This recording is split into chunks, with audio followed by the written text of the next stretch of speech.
Welcome everyone, this is John with Living in Our 50s and coming to you. We got had a gorgeous day today, just gorgeous day.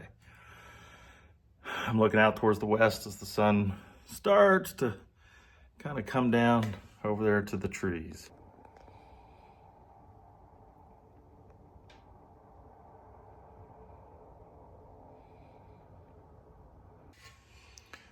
So today we're going to talk about the let them theory. I did go to the gym today. I did got a workout in. Went kind of late because I was working on some video, trying to get video downloaded again.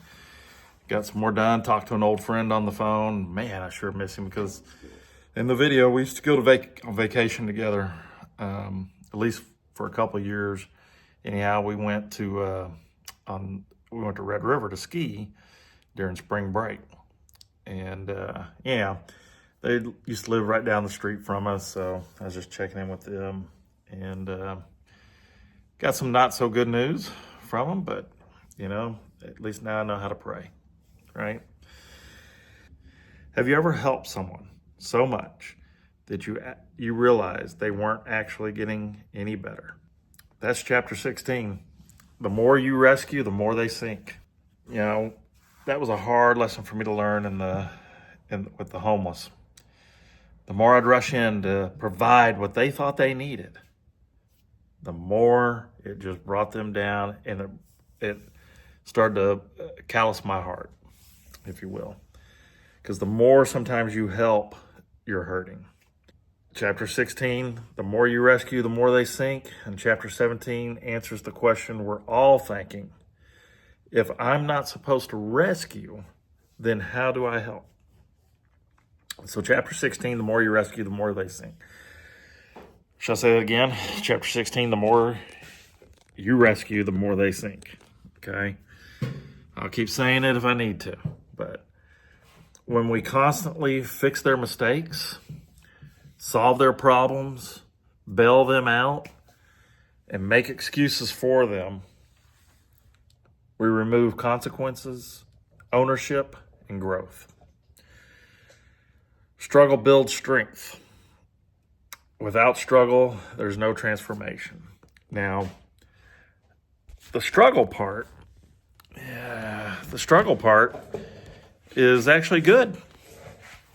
Hard to believe, isn't it? Struggling is actually good.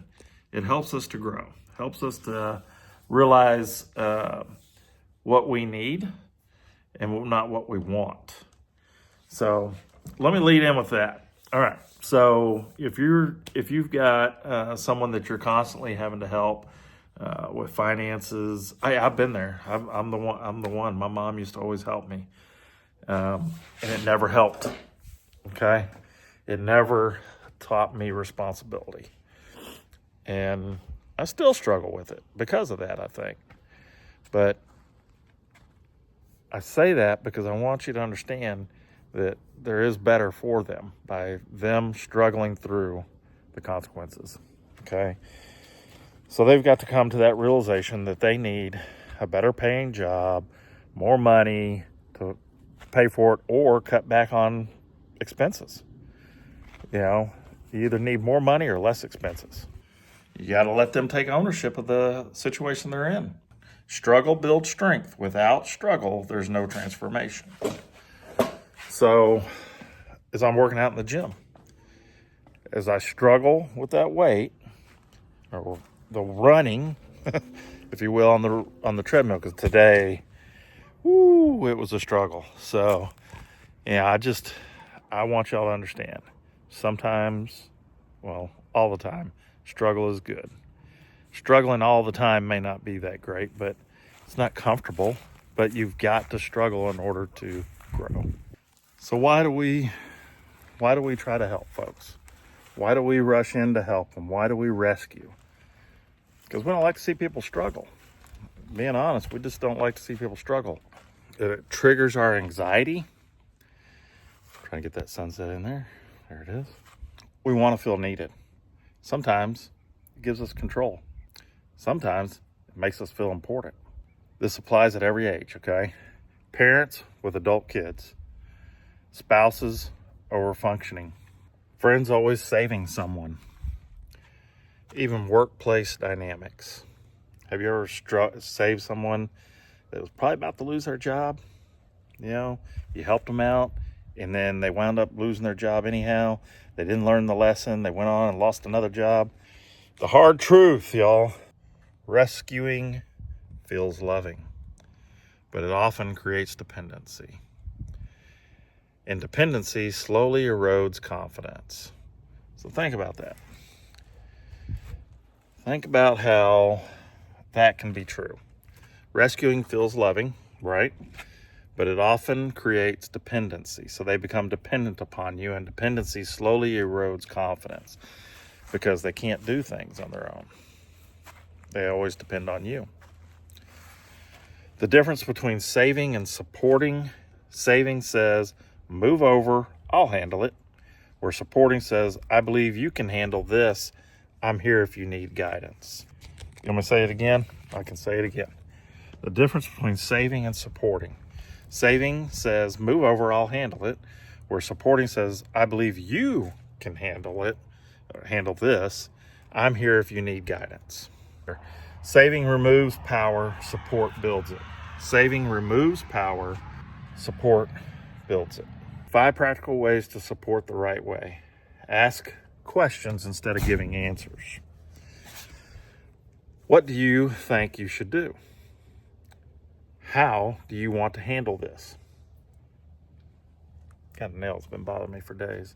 Let them think about that, okay? Offer guidance. Well, let me see. When you say let them think about it, I don't know if you ever saw the movie Glengarry Glen Ross. They always say you pitch it and then you shut up. The first one to speak loses. I'm not saying anyone's a loser in this, but don't speak. Let them think about it, okay? Let them think. Offer guidance, not control. You can say, I've been through something similar, and give them some, what you did or what happened with you. Would you like to hear what helped me?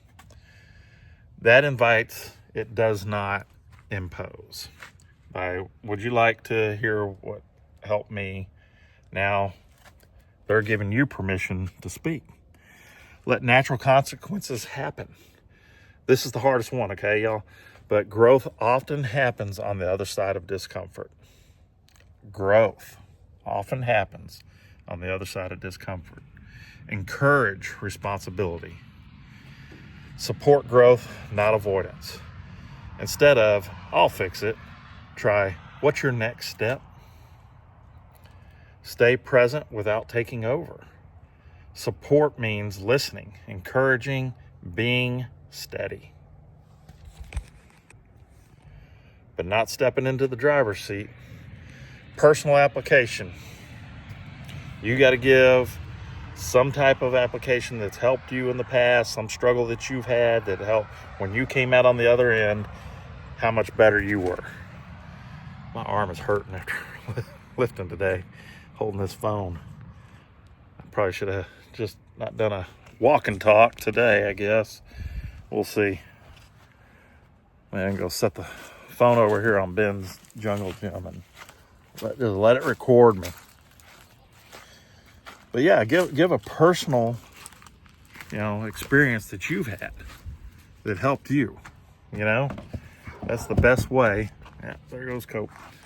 That's gonna be the best way to help them, is to let them see what you've done.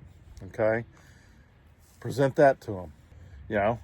Think about my health journey, my working out. Nobody can work out for me to do it any good for me. It only do them good, right? I mean, I'm the only one that can not eat sugar. My wife can not eat sugar, and it helped my blood sugar. When you're on the plane and they're going through, when you're on the plane, when you fly, if you've flown, you know this. They go over the rules of putting the mask on yourself first before you put it on someone else, because you're no good if you're dead. Okay? So sometimes you got to take care of yourself before rescuing somebody else. As far as my channel goes, nobody can build this channel but me, right? I mean, y'all can share it, y'all can like it, you can comment, that helps.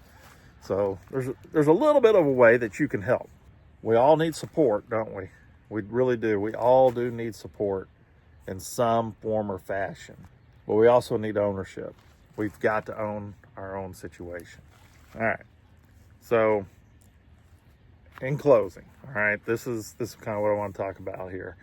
You know, sometimes the most loving thing you can do is to step back and say, let them. It's going to be the hardest thing you're going to do. But sometimes that is the best thing you can do. Sometimes the most loving thing, sometimes the best thing, sometimes the only way that that person's going to grow is for you to step back, okay? Step back and say, let them, okay? Let them struggle, let them figure it out. Oh, sorry, I wasn't in the frame. Let them struggle, let them figure it out, and let them grow. Because when you stop rescuing, you give them the opportunity to rise. In the book, she talks about how Mel Robbins talks about how her husband, they were struggling financially. I mean, this is in the book, so it's public, right? They were struggling. He'd gone to his brother to ask him to help bail him out. And his brother said, no, I'm not going to help you any further or something. I'm not sure exactly the quote, but either he'd helped him in the past or anyhow, he's I'm not going to help you. In other words, what he was saying is, I believe you can do what needs to be done. So hopefully that'll help you to have the idea of, you know, how you can help that person. Now, if this is a child, so a child being under 18, it's your obligation to help them. But in the book, she kind of describes that between 18 and 25, that you should still be helping them. I'm not sure where I'm at on that. Where are you at on that? I mean, I received help at that age, but I think those are the formative years to really grow and become who you're going to be, right? No one wants to see their adult child come homeless, right? So of course you're going to step in and help out. And I'm amazed by the view here. I'm just so in awe of what God has provided for us to be here. But like I said, I mean, it's just, you've got to have those boundaries, and you got to set those boundaries so that they can grow, whether it's a friend or somebody, it's a relative, maybe it's a child, a sibling, whatever. You got to let them grow. I'm walking testimony on that you got to let them grow, okay? Because my parents helped me out a lot, helped us out as a young married couple, quite a bit, and it actually did more harm than it did good, okay? Just sharing that with you because hopefully that'll help someone out there. Yeah, I liked what she said there, because his brother wasn't the one. He wasn't trying to be mean. He just believed in his brother more than his brother believed in himself. And I thought that was very powerful. So I like that. So that's all I got.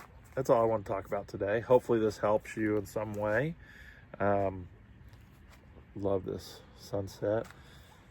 Enjoy it. It's fixing to get so hot that I'm not going to want to be outside recording. Right now it's great. I'm in shorts right now. I'm still in what I worked out in the gym in. But hopefully this finds y'all well. And like and subscribe. Thank y'all to those. I'm getting more and more comments now, helping the channel grow. I don't know what we're up to. What is this, vlog 56 or something? And I think we got 64 people watching, or 64 subscribers.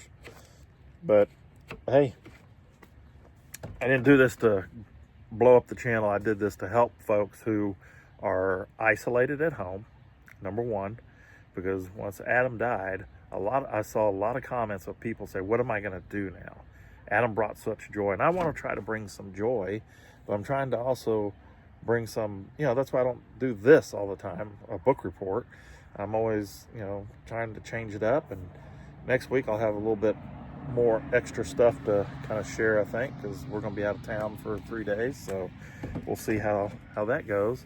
Haven't had to do this on the road yet, but anyhow, just wanted to talk to y'all a little bit about that. If you've ever helped someone so much that you realize they weren't actually getting any better, then hopefully this will help you. And like I always say, if the Lord wills, we'll see you in the next vlog. God bless.